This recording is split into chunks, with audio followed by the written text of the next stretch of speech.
Olá pessoal, tudo bem? Então, na aula de hoje a gente vai ver o sistema de coordenadas cartesianas retangulares, né? Esse material que está lá na minha página, né? Ele inclui lá mais adiante, né? Uma discussão sobre a equação da circunferência, né? Esse material da equação da circunferência a gente não vai trabalhar, tá? Pelo menos com a turma de vocês, ok? Então tá. Então vamos fazer assim, vamos imaginar um espaço bidimensional que está representado aí nesse quadro branco. Então imagina um quadro que é um espaço bidimensional. O que significa um espaço bidimensional? Um espaço que tem duas dimensões, né? Ou para cima e para baixo, e o esquerda, direita, né? Bom,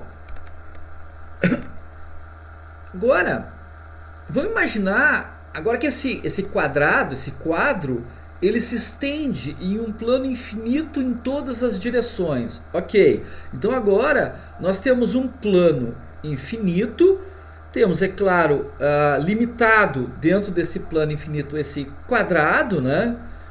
Que é formado então por infinitos pontos, né, dentro desse quadrado, mas o plano é infinito em todas as direções, ok? Então, dentro desse quadrado, a gente pode marcar alguns pontos, né? Por exemplo, aí eu marquei o ponto 1, o ponto 2 e o ponto 3, né? E a gente pode referenciar esses pontos, né, através das suas projeções nas bordas do quadro, né? Considerando então uma origem, né? A origem, então, a gente vai convencionar que é o canto inferior esquerdo aqui do quadrado, né, do quadro, né? E nós temos então duas projeções: a projeção na borda inferior, né, a borda horizontal, e a projeção do ponto na borda vertical, essa borda aqui no lado, né? Então a gente pode projetar, e essas distâncias das projeções do ponto nas bordas horizontal e vertical da posição do ponto, né, em relação à origem. Então, por exemplo, o ponto 1 é aquele que está mais próximo da origem em relação à sua projeção horizontal. Já o ponto 3 é aquele que tem maiores projeções, tanto na horizontal quanto na vertical. Então, assim, os pontos desse plano, então, eles podem ser representados por pares ordenados, AB, né, onde A pertence a R e B pertence a R, que são então as projeções nas duas bordas. O A vai ser a projeção na borda horizontal e o B a projeção na borda vertical, considerando então uma origem, né, que é esse ponto O aqui que aparece aqui então na figura, né? Então temos aqui o ponto P, a projeção na borda horizontal A, né? A é o valor desse segmento de O até A, e a projeção B, né, que é projeção do ponto P na borda vertical, é esse valor aqui dessa distância de O até B. A gente sabe que os pares ordenados AB, eles são resultantes do produto cartesiano de R por R, né? Ok? Então, esse plano cartesiano, tá, ele define o que a gente chama de plano numérico ou R2. Tá? Então, para a gente poder referenciar pontos nesse plano numérico, nesse R2, a gente precisa definir dois eixos ortogonais. O que significa ortogonal? Significa que esses eixos se cruzam num ângulo de 90 graus. Né? Um deles é o eixo horizontal, o eixo X, e o outro é o eixo vertical, o eixo Y. O primeiro, o eixo X, chamado de eixo das abscissas, e o segundo, o eixo Y, chamado de eixo das ordenadas. O cruzamento, o encontro desses dois eixos é chamado de origem e pode também ser referenciado pelo par ordenado 0, 0, que são as coordenadas então da origem, né?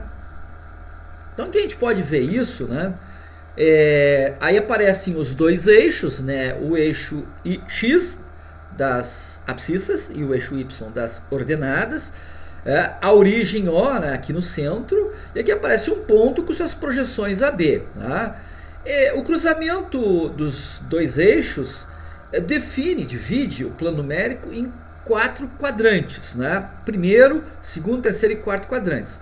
Com relação aos sinais de AB nesses 4 quadrantes, né? O A e o B são ambos positivos no primeiro quadrante. No segundo quadrante, o A, a projeção no eixo X é negativa, porque a projeção vai ficar à esquerda da origem, e o B, a projeção no eixo Y, continua positiva. No terceiro quadrante, ambas as projeções A e B são negativas, e no quarto quadrante, a projeção no eixo X, o A, é positivo, e o B, a projeção no eixo Y, é negativa porque fica abaixo do eixo X, né? Os valores do eixo X, eles aumentam da esquerda para a direita, os do eixo Y de baixo para cima, né? E são evidentemente os valores do eixo X positivos são os à direita, os negativos os à esquerda, no eixo Y positivos acima e os negativos abaixo, né? Então acho que deu para entender então o sistema então de coordenadas, né? E esse sistema então de coordenadas é chamado então de sistema de coordenadas cartesianas retangulares. É esse sistema que a gente vai usar para estudar funções, né? Bom, a gente pode usar esse sistema de coordenadas cartesianas retangulares para definir a distância entre dois pontos.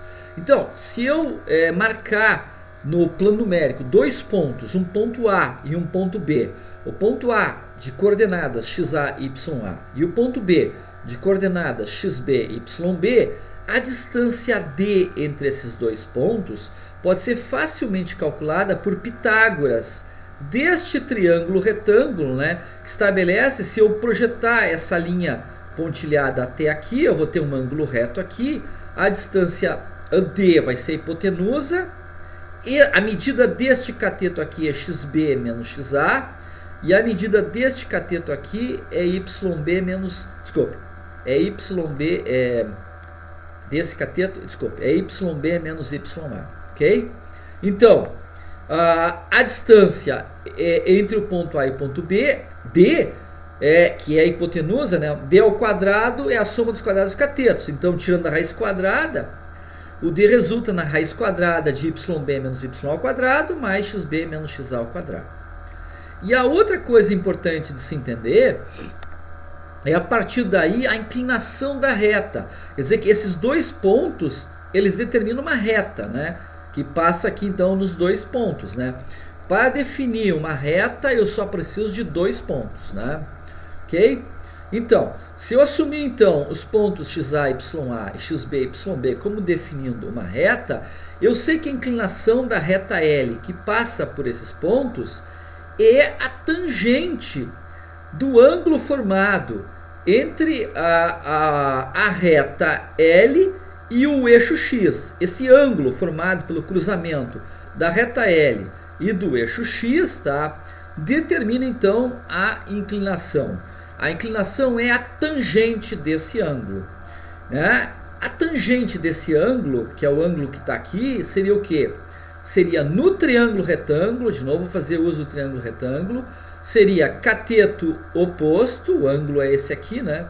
Cateto oposto, que seria yb menos ya, dividido por cateto adjacente, que seria xb menos xa. Trigonometria e tangentes a gente ainda não viu. Vamos ver lá mais no final da disciplina, tá? Eu só estou adiantando, tentando usar algumas coisas que provavelmente vocês já conhecem do ensino médio, ok? Então, a inclinação M dessa reta L seria, então, cateto oposto dividido por cateto adjacente, yb menos ya dividido por xb menos xa. Observação, a reta, que eu possa determinar essa inclinação, em primeiro lugar, a reta tem que ser definida por 2 pontos distintos. Os pontos xa, ya, xb, yb tem que ser pontos distintos. Por quê? Porque se eles não forem distintos, se eles forem iguais, se eles forem um ponto só não define uma reta, tá? Eu preciso ter no mínimo 2 pontos para definir então uma reta. Além disso, essa reta L não pode ser, porque eu vou calcular a inclinação, não pode ser paralela ao eixo Y. Porque se ela for paralela ao eixo Y, ela é uma reta vertical. E numa reta vertical, o XA e o XB são iguais.